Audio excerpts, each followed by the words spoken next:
Daniel Carter had everything people envied. A multi-million-dollar business, a penthouse overlooking the city, a fleet of luxury cars, and a beautiful wife who looked perfect in every photograph. He had 2 children enrolled in elite private schools, their futures already mapped out for success. His life, from the outside, was flawless. And yet, every night, he lay awake staring at the ceiling, feeling nothing. At first, he blamed stress. Running a business, managing people, keeping competitors at bay, it was exhausting. But even when he took vacations to private islands, even when he lay on a beach sipping whiskey older than he was, the emptiness never left. Something was missing. Kindly watch, like, and subscribe. Daniel hadn't always been rich. He grew up in a cramped apartment where his parents argued more than they spoke.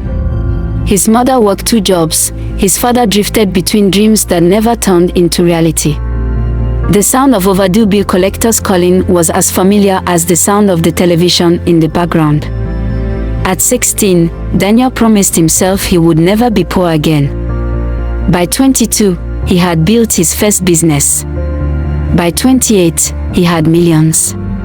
And by 30, he had a wife, Sophia, the kind of woman who turned heads when she walked into a room. She came from wealth, from a family that had long belonged to the world he had only recently entered. Their wedding was perfect, glamorous, expensive, the kind of event that made magazine covers.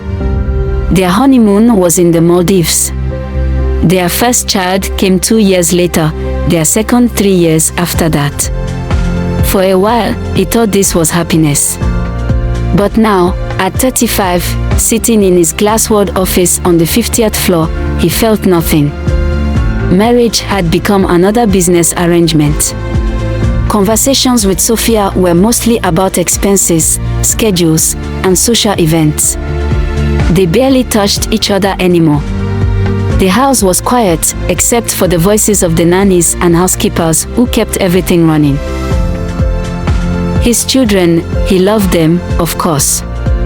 But he saw them less than his investors. Their lives were scheduled, their days packed with lessons, tutors, and carefully selected playdates. Sometimes, when he watched them, he wondered if they were happy or just well managed. One evening, he sat across from Sophia in their dining room, the table long and elegant, the food plated like art. They had nothing to talk about. "We should take a vacation," she said finally. "We do that all the time," he replied. She sighed, sipping her wine. "Then what do you want, Daniel?" He opened his mouth but had no answer. He tried to fix the emptiness. He bought a mansion, thinking a bigger house might make life feel fuller. It didn't. He threw himself into work, making more money than he could ever spend. The void remained. He had affairs, at first to feel something, later just to distract himself.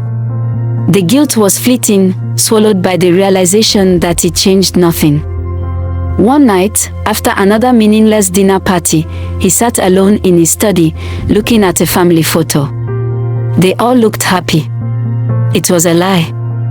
He wondered how many other people were living the same lie.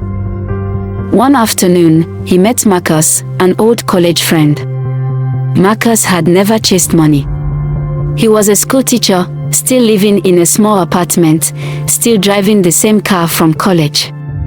He had 3 kids, a wife who worked part-time, and barely enough savings for emergencies. Yet, Marcus looked alive.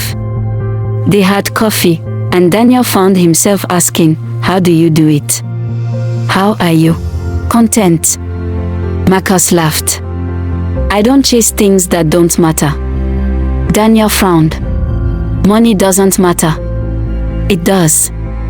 But it's not the point of life." Daniel sat in silence. As he drove back to his penthouse, Marcus's words lingered. Daniel started noticing things. His assistant, a single mom with barely enough to survive, always smiled when she talked about her son. The janitor in his building whistled every morning like life was a song. The barista at his favorite cafe greeted him warmly, despite probably making less in a year than he spent on a single suit. They had less than him, but somehow they had more. So, he tried something different. He stopped measuring happiness in dollars.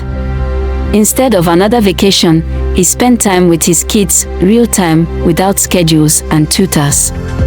Instead of buying more things, he started listening to his employees, to his wife, to himself. For the first time in years, he felt something. The emptiness didn't disappear overnight. Maybe it never would. But for the first time, he understood the problem. Money could buy comfort, power, luxury, but not meaning. And meaning was what he had been missing all along. We spend so much time chasing success, money, and status, believing they will bring us happiness. But the truth is, wealth can buy comfort, not fulfillment. It can buy attention, not love. It can buy distractions, not peace. Happiness isn't something you find in a paycheck or a luxury car. It's built in the moments you invest in real relationships, purpose, and self-awareness. If you're feeling empty despite having everything you thought you wanted, maybe it's time to ask yourself, are you chasing the right things? Take a step back. Prioritize what truly matters. Your success means nothing if it costs you your peace. What do you think? Have you ever felt this way? Drop your thoughts in the comments below. I'd love to hear your perspective. Thanks for watching.